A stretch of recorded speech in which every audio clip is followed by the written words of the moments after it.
घर में घुसकर तहस नहस करने वाली भीड़ शिकारी कुत्ते से कम नहीं होती।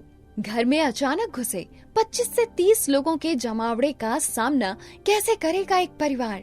क्या विक्रम आरोही को गुंडों से बचा पाएगा? क्या आरोही अपने बच्चे के राज को राज ही रख पाएगी? इतने सारे लोगों को एक साथ देखकर इंद्राणी और उसके पास खड़ी आरोही दोनों हैरान थे।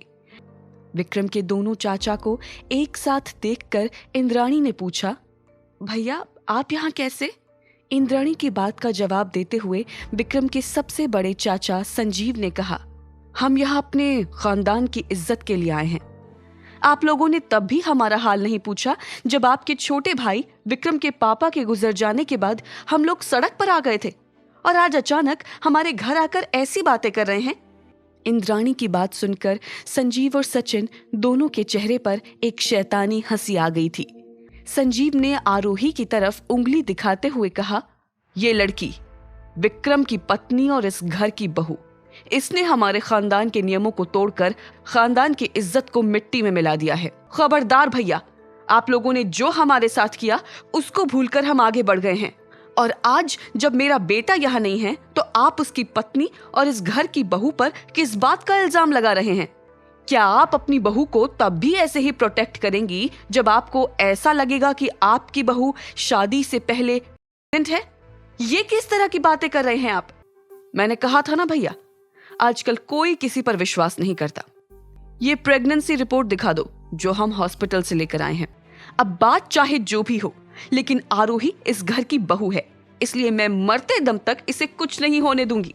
हमारे खानदान का नाम इस शहर में सबसे बड़ा है, और उस नाम के मान सम्मान के लिए जो नियम बने हैं उस हिसाब से जो कोई भी गलती करेगा उसे सजा तो मिलकर रहेगी। आरोही ने हमें कहीं मुंह दिखाने लायक नहीं छोड़ा है, इसलिए सजा के तौर पर उसका चेहरा खराब करके उसे भी कहीं मुंह दिखाने लायक नहीं छोड़ेंगे।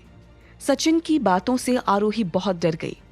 इंद्राणी ने आरोही को बचाने की कोशिश की तो अपने साथ लाए गुंडों की तरफ संजीव और सचिन ने इशारा किया। वो लोग तुरंत आगे आए और इंद्राणी के दोनों हाथ को जोर से पकड़कर वहां खड़े हो गए। तभी अचानक एक आवाज आई, रुक जाओ। आरोही की जब आंख खुली तो अपने सामने वही डरावना मास्क वाला चेहरा देखा, लेकिन आज पहली बार आरोही को विक्रम के इस मास्क वाले चेहरे को देखकर डर नहीं खुशी हो रही थी। आरोही विक्रम से लिपटकर बहुत जोर जोर से रोने लगी। संजीव और सचिन अभी भी शॉक में खड़े विक्रम को देख रहे थे। तुम्हारे पैर ठीक हो गए? उस एक्सीडेंट के बाद तो तुम्हारा पैर और चेहरा हमेशा के लिए खराब हो गया था ना? अपने चाचा की बात सुनकर विक्रम ने आरोही को अपने से अलग करते हुए कहा, डरो नहीं, मैं आ गया हूं, अब तुम्हें कोई हाथ नहीं लगाएगा। विक्रम अपने पैरों पर चलकर अपने चाचा के पास गया और बोला, मैंने सुना था कि आप दोनों को पता लगा था कि एक्सीडेंट की वजह से मेरा चेहरा खराब हो गया, मैं चल नहीं सकता, तो आप लोगों ने खुशी से घर में पटाखे जलाए थे, और आज मुझे ठीक होता देख आप लोगों के होश उड़ गए। What a strange and opposite reaction it is. ये कैसी बात कर रहे हो बेटा? हम तो फैमिली है ना, तो तुम्हारे ठीक होने से हम लोगों को भी तो खुशी ही होगी। तुम ठीक कह रहे हो, ये बेशक एक अच्छी खबर है, लेकिन कुछ बातें हैं जो अभी करना बाकी हैं। क्या तुम्हें पता है तुम्हारी पत्नी शादी से पहले प्रेग्नेंट है और किसी और के बच्चे की मां बनने वाली है? हाँ, ये सच है कि मेरी वाइफ शादी से पहले से प्रेग्नेंट है, लेकिन ऐसा किसने बोल दिया कि ये किसी और का बच्चा है? ये मेरा बच्चा है। ये कैसे पॉसिबल है? क्यों नहीं पॉसिबल है? मैं और मेरी वाइफ हमारी शादी होने से पहले मिले थे, हम दोनों में प्यार हुआ, हम करीब आए, और फिर मुझे पता चला ये प्रेग्नेंट है, तो बिना देर किए मैंने इससे शादी कर ली। इसमें क्या गलत है? विक्रम की बात सुनकर उसके चाचा को हैरानी तो हुई। ये आप लोग समझ नहीं पाए हैं कि मैं सही में कैसा दिखता हूं।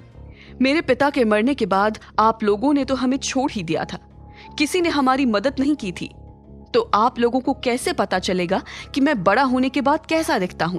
इतना बोलते हुए विक्रम ने अपने चेहरे पर हाथ रखा और बोला, जब मेरे अपनों ने मेरा और मेरी माँ का साथ नहीं दिया, तब मैंने दिन रात मेहनत करके बिजनेस खड़ा किया, और जैसे जैसे मैं सक्सेसफुल होता गया, मेरे कुछ दुश्मन भी बढ़ गए। उसमें से कुछ लोगों ने मुझे और मेरे परिवार को मारने की कोशिश की थी, इसलिए अपनी पहचान को छिपाने के लिए मुझे ऐसा नाटक करना पड़ा। ताकि मेरे दुश्मनों से मैं अपने परिवार को बचा सकूं। इतना बोलकर विक्रम ने अपने चेहरे से अपना वो बदसूरत मास्क हटा दिया। विक्रम ने अपने दोनों चाचा की तरफ देखते हुए कहा, अब मिला लो चेहरा राजवीर सिंघानिया का और मेरा। उसी सिंघानिया इंडस्ट्री जिसने बहुत कम समय में नाम कमाया है, उसका मालिक मैं ही हूं।